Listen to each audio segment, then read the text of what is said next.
Why did you let him kill me?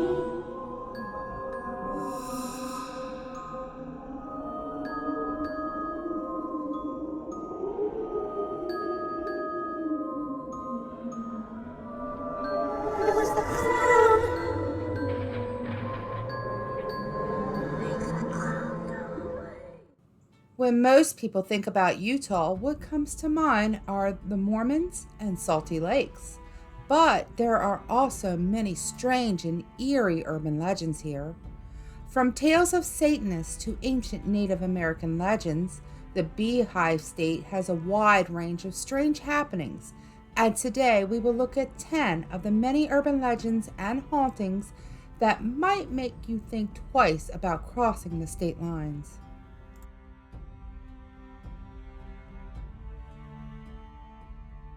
Located in the Uinta Basin, in the northeast Utah, there is a ranch filled with many different legends and stories, including UFOs, aliens, cattle mutilations, crop circles, poltergeist activity, and skinwalkers. This 480-acre ranch northwest of Fort Duchesne borders the Ute Indian Reservation and is known as the Skinwalker Ranch, Sherman Ranch, and the UFO Ranch.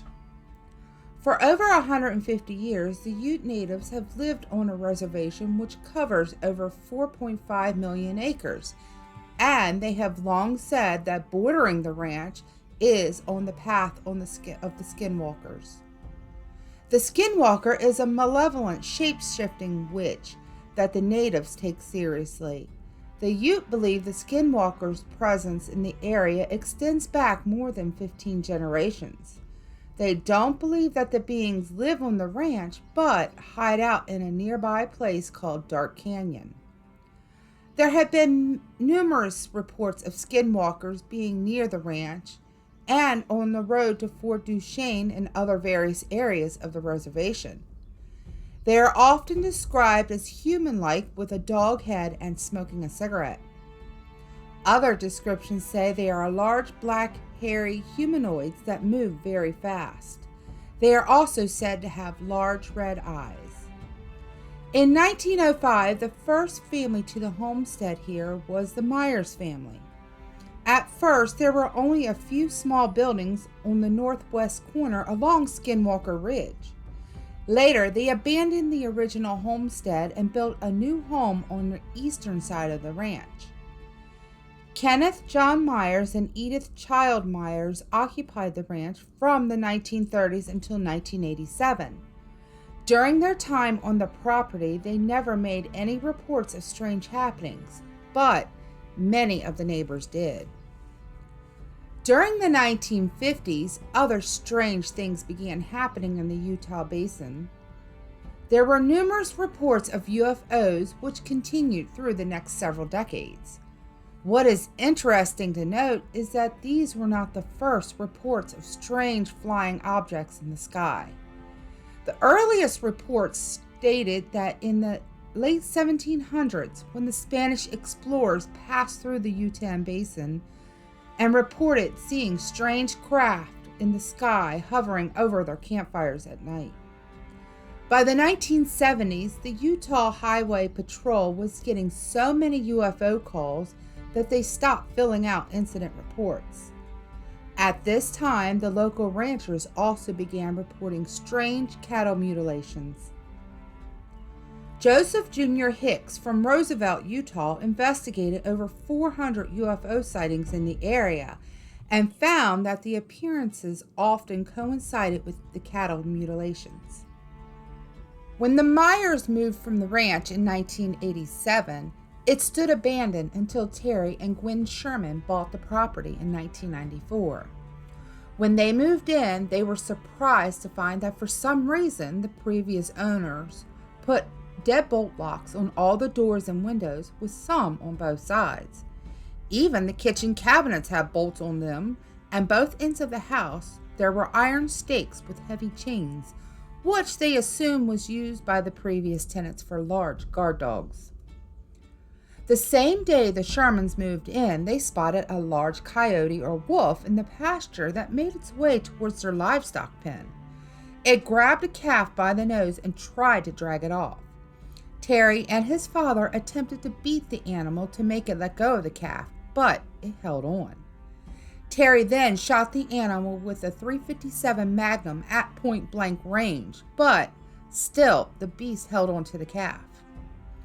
After another shot, it did let go, but stood calmly looking at them. Terry shot at it again, and it trotted off, leaving no blood or signs of injury behind. Terry and his father followed the tracks for about a mile before they just disappeared, like the animal vanished.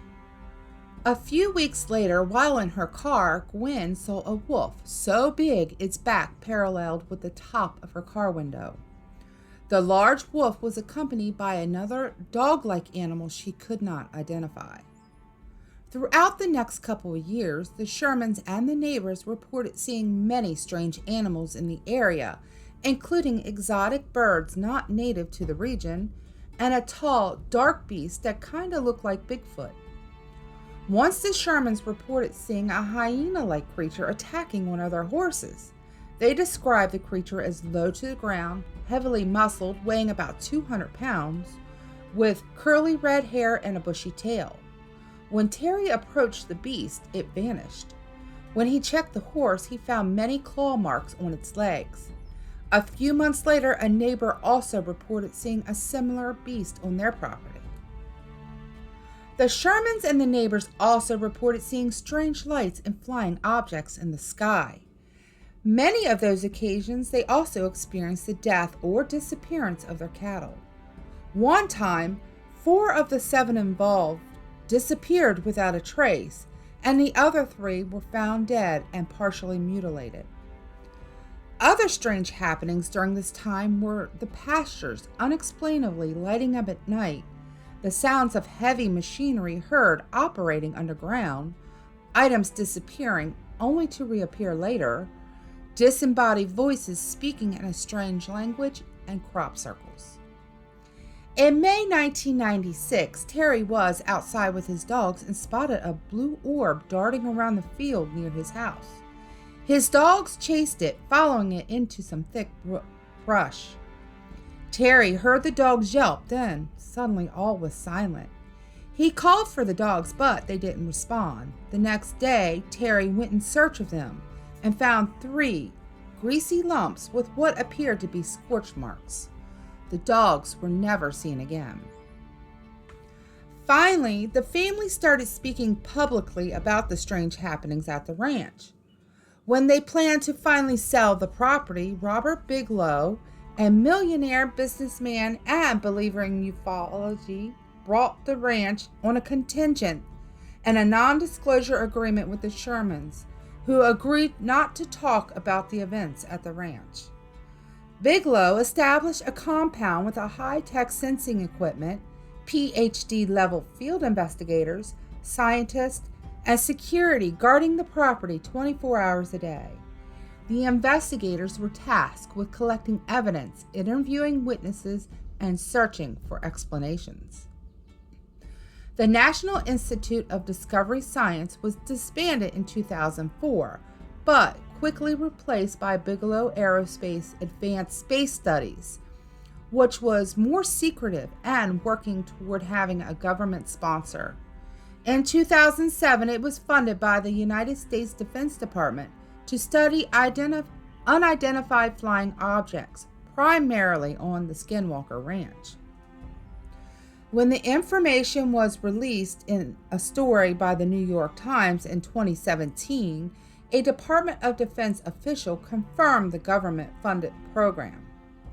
Today, part of the study remains classified, and the Department of Defense has never officially acknowledged the existence of the program, but interestingly, it does admit that the program was shut down in 2012. That year, the BAS lost its funding from the government, and the Advanced Aviation Threat Identification Program contract expired without renewing. The ranch sold for about $4.5 million in 2016 to Adamarium Holdings. The same year, Hicken Ranch Road, a public road which bisected the Skinwalker Ranch, was illegally gated. A representative of the ranch owner, Arbitrarium Real Estate, went to the county for a road vacation, claiming many trespassing issues that led them to make the road private. The request was granted and there is no access to the property today. There are now gates that block the entrance with large warning signs. In 2018, Adamarium Real Estate LLC was issued a trademark for the name Skinwalker Ranch.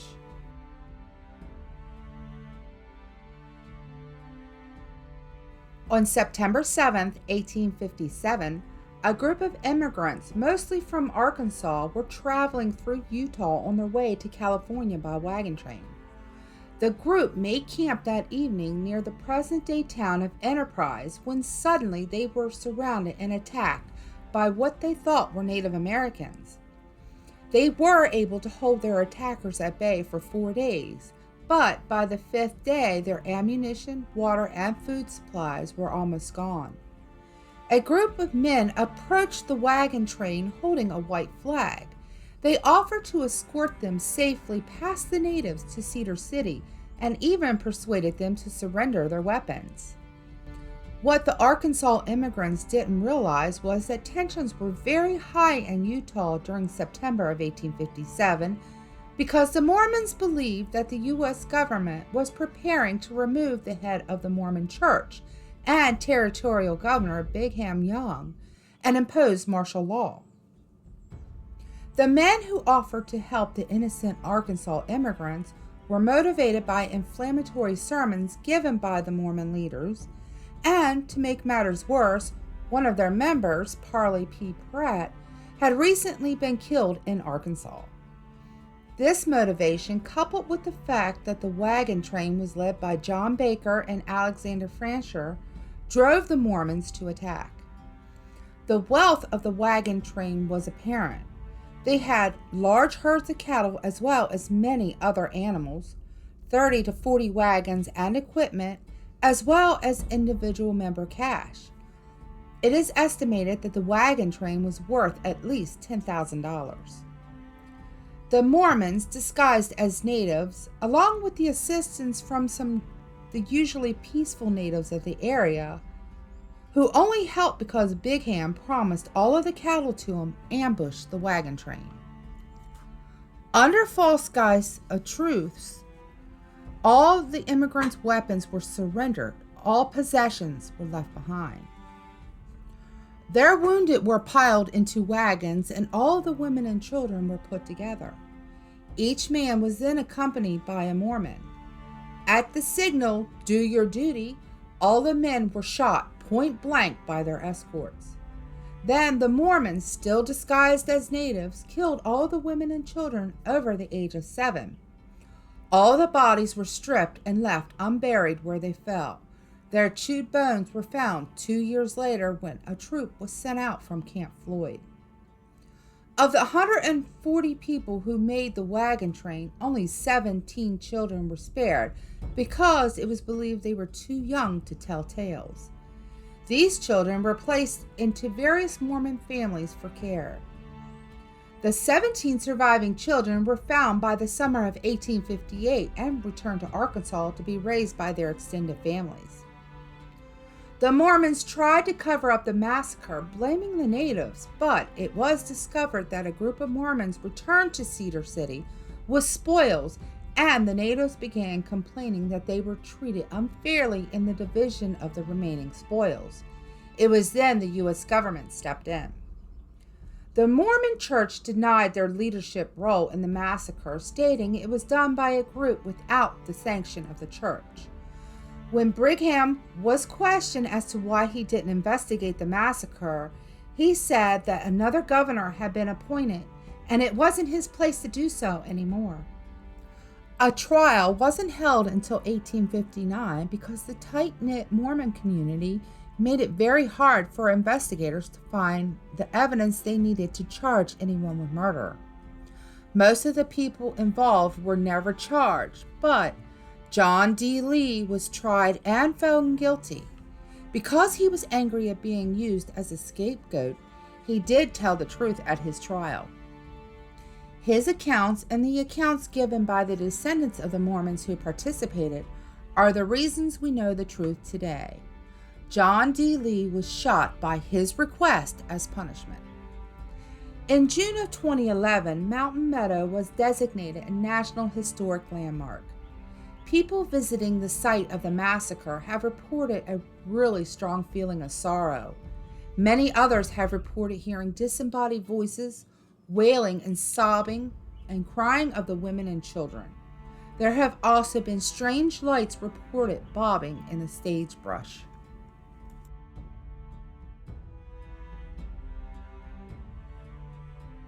The Devereaux Mansion was built in 1857 for William Staines and was the first mansion built in the Utah Territory.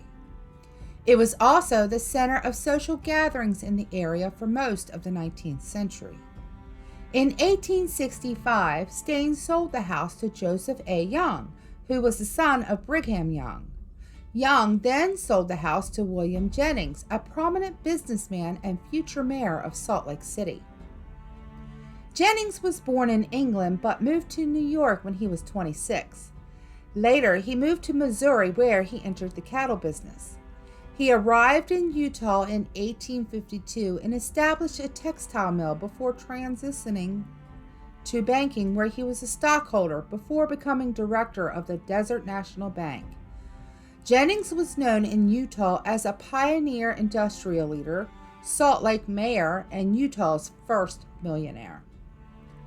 Jennings practiced polygamy and had 2 wives who both lived at the Devereaux Mansion in 1867. Both wives, Jane Walker and Priscilla Paul, lived in the same home at the same time.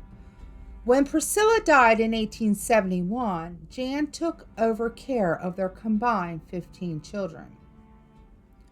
A few years later, after Jennings' death in 1886, the family sold the house. During the Great Depression, the J.J. Cohen family lived in the mansion, but it eventually was abandoned.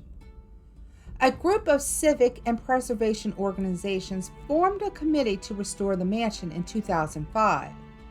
The Church of Jesus Christ of Latter-day Saints bought the home and then used it for receptions and other functions. Today, it is a popular venue for weddings. The Devereaux Mansion is also believed to be one of the most haunted places in Utah. It is reported that a ghostly young girl dressed in 1850s era clothing is still lingering. She is reported to be seen upstairs in the windows and has been heard singing, humming, or talking to herself. The ghostly girl is also known to appear in photos and throw objects to the ground when she gets mad. Doors opening and closing by themselves and unexplainable cold spots have also been reported throughout the mansion.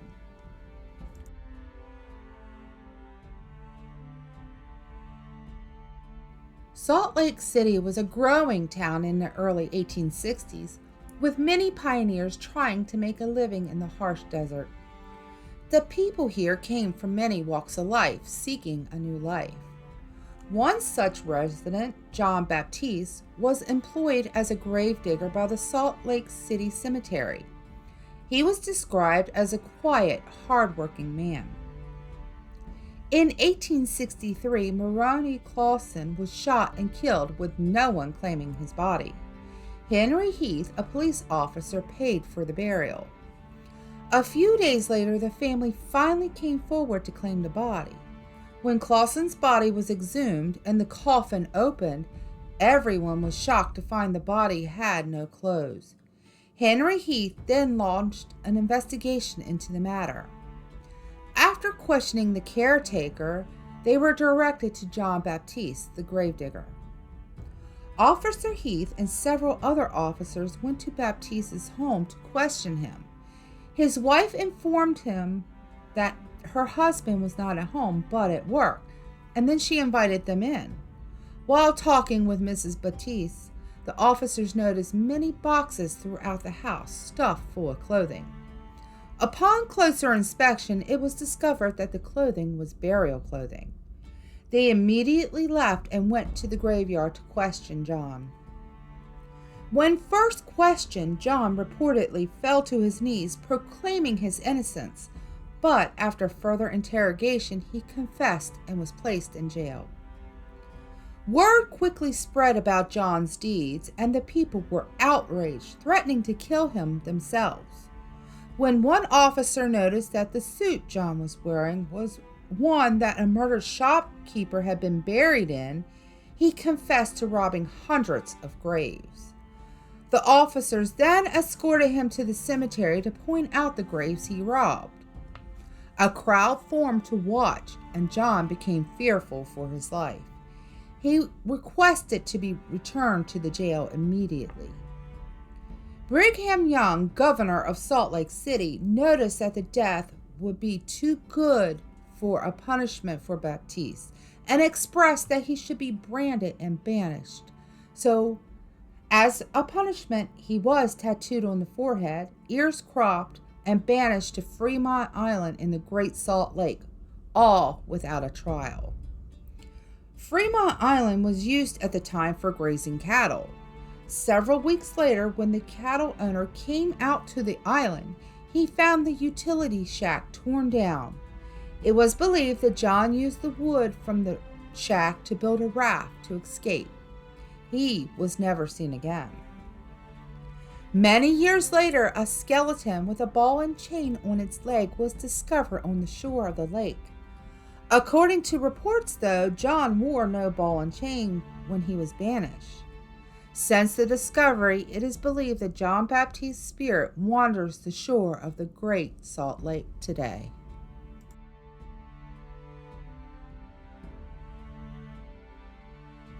Over 2 million years ago, the northeast region of Arizona was a tropical wetland with many streams, rivers, and where large trees and rich vegetation flourished.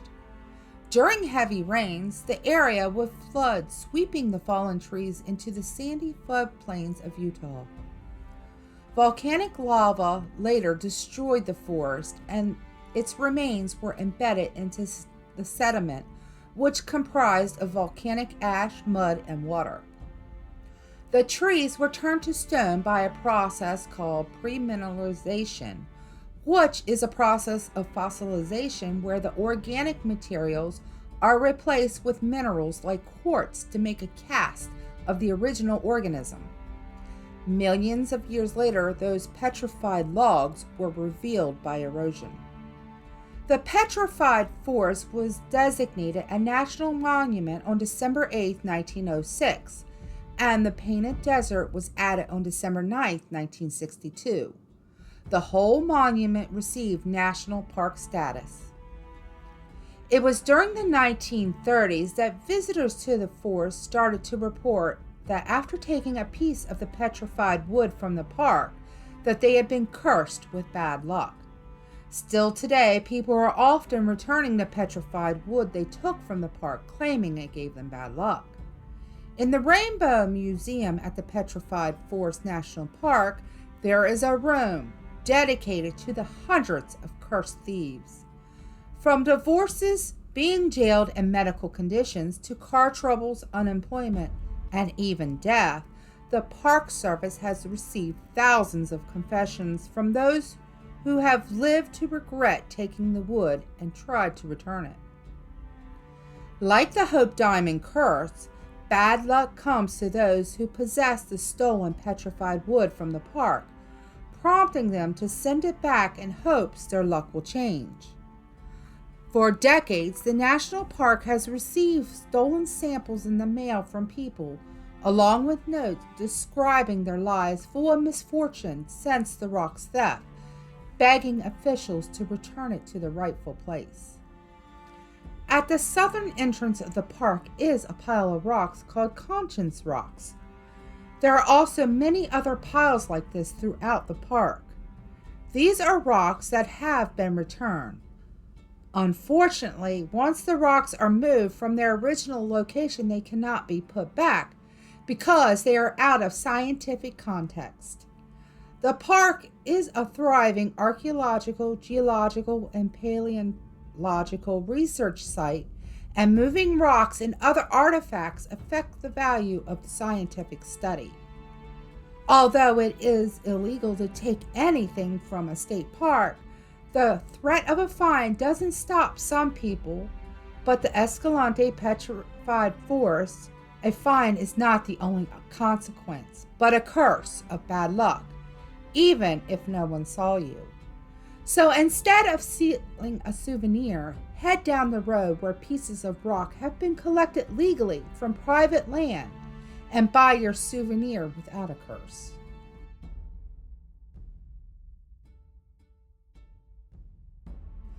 Camp Floyd was established in 1858 and held 3,500 troops with about 400 buildings. The Army was sent out to Utah by President James Buchanan because of the alleged threat of a rebellion from the Mormons that was reportedly brewing. It has also been referred to as the Utah War. Approximately one-third of the Army's forces were present at Camp Floyd at an astronomical cost to the federal government. Even though the Mormon rebellion never happened, the burden of supplying such a large number of troops was costly. It is rumored that Camp Floyd was actually set up by a Southern sympathizer, Secretary of War, with the purpose of deliberately exhausting the federal treasury. Before finally being abandoned in 1861, when the troops went to fight the Civil War, the camp was briefly named Fort Crittenden after the Secretary of War. When the troops left, Fairfield's population went from 7,000 residents to just 18 families. Today, all that remains of Camp Floyd is a cemetery and a commissary building near the Stagecoach Inn Pony Express site. At the Stagecoach Inn, staff have reported to have felt a strange presence as well as had other paranormal experiences. One person has claimed to see a ghostly dress floating. Other reports from staff are of various unexplainable sounds and sightings. It is only recently that the reports are starting to be taken seriously. State Park Management has asked paranormal investigators to visit the sites and explore the possibility that either both or one of the areas is haunted. In 2008, Camp Floyd opened a public paranormal investigation, and today still encourages visitors to bring their cameras and anything else they believe that will help detect and record the paranormal activity.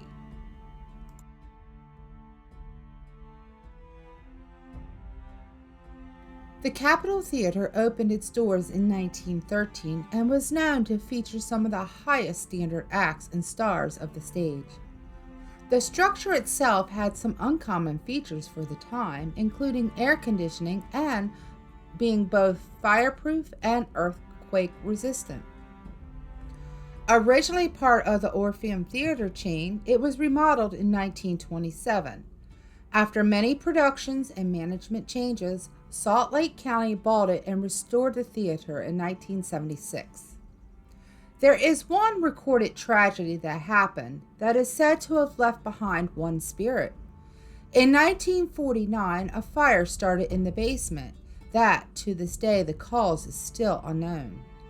About 600 guests were visiting the theater at the time.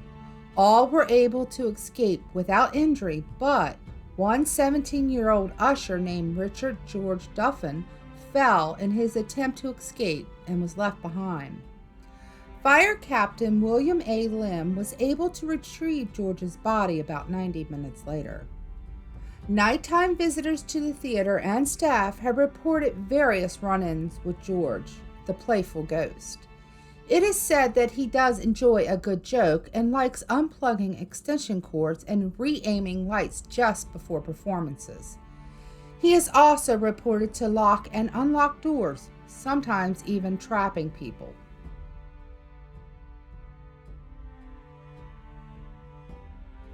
Sitting on the northeast border of Utah and Idaho is the beautiful Bear Lake, also referred to as the Caribbean of the Rockies. The area offers many wonderful sporting opportunities for boaters, fishermen, and skiers. It is also said to be home of the alleged sea monster. The monster is said to resemble a very large brown snake, almost 90 feet long. The Bear Lake Monster has been around for centuries in the Native American legends. When settlers moved to the area, the Shoshone natives told them about a creature in the lake that has often captured and carried away their people. Those who have claimed to have seen the monster say that it has a thin head and a large mouth and small legs. It is also reported to spout water upwards from its mouth and moves so fast through the water it leaves behind a wake similar to a boat.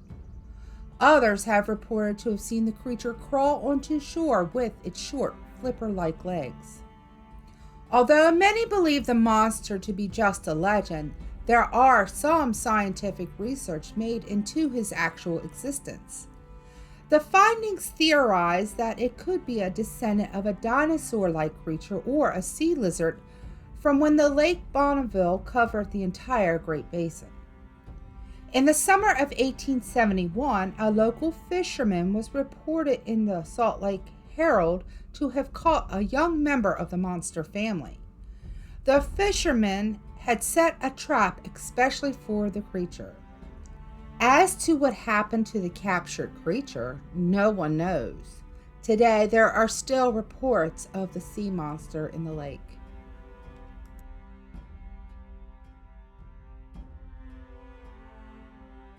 Moon Lake is a scenic 2-mile lake on the southern slope of the Uinta Mountains. Visitors come here to enjoy the outdoor activities, scenic vistas, and hiking trails. But what they may not know is that they may encounter something other than fun time outdoors.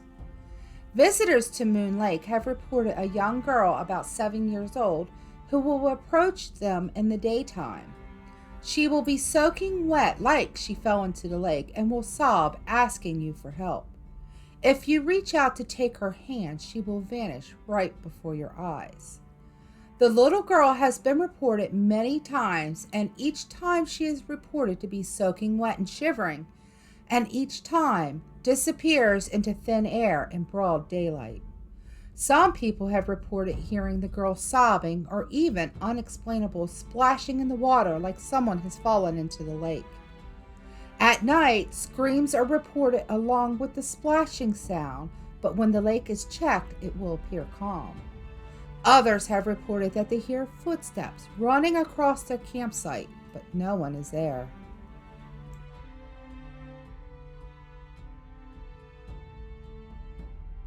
In 1929, Laura Faraday, 32, died from an infectious tumor. Her grieving husband, Horns Faraday, had a statue of a weeping lady kneeling over the gravesite, one hand pressed against the wall and her face buried in her other arm. He had this erected in remembrance of his wife. His feelings are lovingly etched beneath the weeping lady. Warm summer sun shine kindly here. Gentle breeze blows softly here. Mother Earth, above lie light here, lie light. Good night, sweetheart, good night.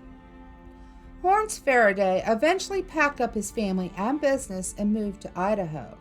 When he passed, he was returned and buried next to his beloved. This beautiful statue with such loving words has a curious legend attached to it. According to the decades-old legend, if you walk around the cemetery with your eyes closed, you can hear the statue weeping.